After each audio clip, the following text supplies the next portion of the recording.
جو ہے وہ آپ کے وقت کا ضیاع ہے. اب قومی مزاحمت کی بات ہے اور مزاحمت کی طرف رجوع کیجئے. آپ کے اس قومی مکالمے کی کھیل کے باعث ہی آج تک جو بینیفیشریز ہیں وہ جانتے ہیں کہ ہماری لیمٹس کیا ہیں, ہم کہاں تک جائیں گے, اور ہم قراردادوں اور مذمت تک ہیں. ہم اپنے سر سے وہ ٹوپی جو وابستگیوں کی ہے وہ اتار کے ذرا ایک لمحے کے لیے ان مظلوم لوگوں کا بھی سوچ لیں جن کو ہم نے صرف تقاریر میں حوالوں کے حساب سے 26 کروڑ لکھ رکھا ہے.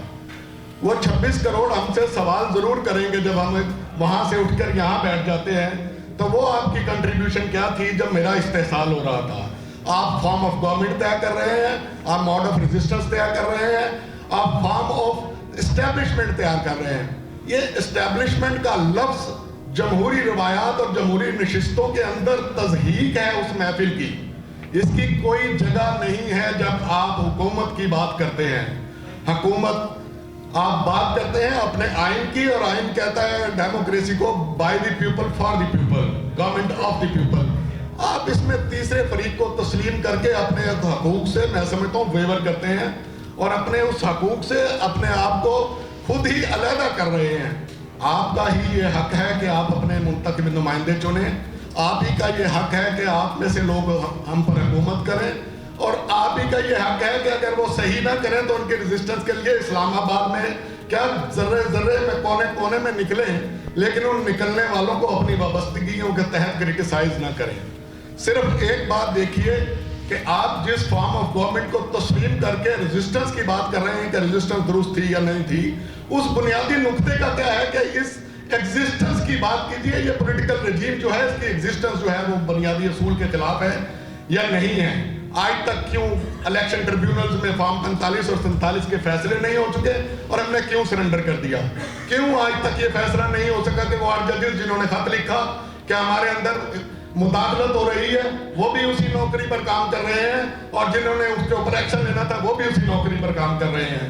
پھر آپ ایک جگہ لاہور ہائی کورٹ میں ووٹ دیتے ہیں کہ تیسرے نمبر کی شخصیت کو آپ چیف جسٹس بنا دیں. جب اسی فارمولے کے خلاف آپ کے طرف آتی ہے تو آپ سمجھتے ہیں کہ ملک میں آئین کی پاسداری نہیں ہو رہی, آئین کی پامالی ہو رہی ہے. کس نظریاتی شخصیت نے اپنے ساتھ ہونے والے استحصال کی بنیاد پر ان منفیت بخش اداروں سے آج تک ریزائن کیا؟ آج تک آپ کو کوئی پریکٹیکل شکل نظر نہیں آ رہی. علی احمد ڈھلو صاحب نے ہمیشہ بارش کے پہلے قطرے کی طرح اپنا کردار ادا کیا ہے, اور میں نے یہ دیکھا کہ ہمارے جو اکابرین ہیں وہ بات کرتے ہیں ہسٹری کی. میں ان کے ادب احترام کرتا ہوں, وہ مجھ سے بہت عالم و فاضل ہیں, میں تو طالب علم ہوں, آپ سے سیکھنے کے لیے آیا ہوں. لیکن بند ہو جائے یہ گفتگو کہ یہ ملک صحیح بنا تھا, غلط بنا تھا, کیا بنا تھا. کل میں اس ملک میں رہتے ہوئے 57 سال کا ہو گیا, اور مجھے یہ پتہ لگا کہ آج بھی ہم نازک دور سے گزر رہے ہیں, اور مجھے یہ پتہ لگا کہ اس ملک کے اندر ابھی بھی یہی ڈسکشن ہو رہی ہے کہ ہمارا فارم آف گورنمنٹ کیا ہوگا. ہم اسٹیبلشمنٹ کے وجود کو تسلیم کرتے ہیں تو ہم اداروں کا نام لیتے ہیں, ہم نہیں پوچھتے کہ یہ جو لوگ رات کو ڈالوں میں اٹھا لیے جاتے ہیں انہیں کون لے جاتا ہے, اور انہیں لے جا کے کیوں یہ استحصال کیا جاتا ہے کہ اب آپ جا کر باہر یہ بات کیجئے. اگر اپنے آپ کو اس 6x6 کے زندہ خانے میں رکھنے کو تیار ہیں تاکہ آپ کے بچوں کو 60 لاکھ مربع میل کا ملک مل سکے, تو پھر بات کیجئے, پھر استحصال کیجئے ان لوگوں کا جو آپ کے حقوق پر قابض ہیں.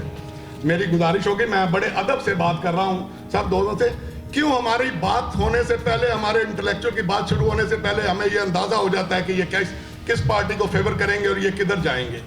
میں آپ سے اس ملک کا شہری اور طالب علم قانون کے ہونے کی حیثیت سے یہ سوال کرتا ہوں کہ میرا تجزیہ لوگ اسیس کیوں کر لیتے ہیں.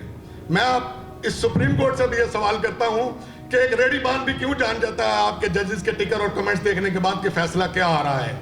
کیوں ہم لوگوں نے اس نظریہ ضرورت کو جو ہماری ایگزسٹنس کی بنیاد تھی آج تک اپنے لیے سب سے بڑا پالک اور لاڈلا بچہ بنا رکھا ہے. نہیں ہوگی, معاف کیجیے گا, ان تقاریر سے کسی کو حقوق نہیں ملنے والے.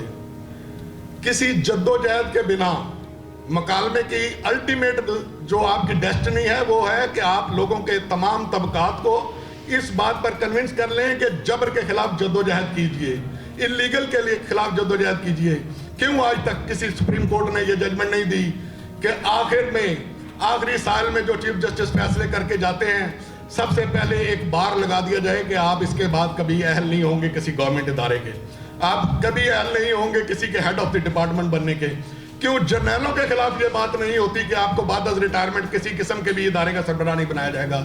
آپ بون آف کنٹینشن کی طرف ہی نہیں آتے، آپ بیماری کی طرف ہی نہیں آ رہے۔ یہ میرا گلہ ہے اپنے بڑوں سے، اسے گستاخی نہ سمجھیے گا۔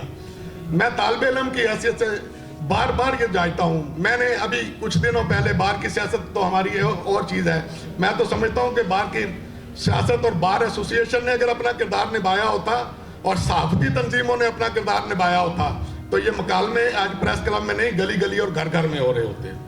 اور صرف علی احمد ڈھلو صاحب آپ جیسے لوگوں کو خراج تحسین پیش کرتے کرتے میں اب یہ چاہتا ہوں کہ امتیاز عالم صاحب جیسے جب بڑے جید رہنما بات کریں تو ادارے کا نام لے کر بات کریں، اب بات کریں تو ان لوگوں کی جنہوں نے آپ پر گولیاں چلائی ہیں ان کا نام لے کر بات کریں، ورنہ نہ کریں۔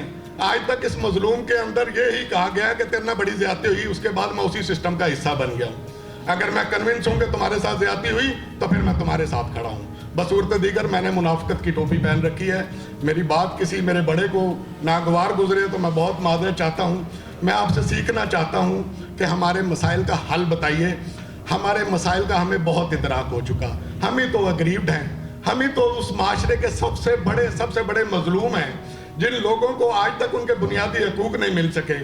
آپ تعین کیجئے وہ لوگ جو اس کی وجہ ہیں اور آپ ان لوگوں کے تدارک کے لیے اقدامات کیجئے اور ہمیں تجاویز دیجئے، اور طلبہ تنظیموں کو، لیبر تنظیموں کو، بلدیاتی کونسلرز کو اور اس پولیٹیکل رجیم کو، ان کو آگے لائیے۔ یہ اس کے بنا کبھی بھی کوئی گفتگو کے مدارج سے آگے نہیں نکل سکے گی۔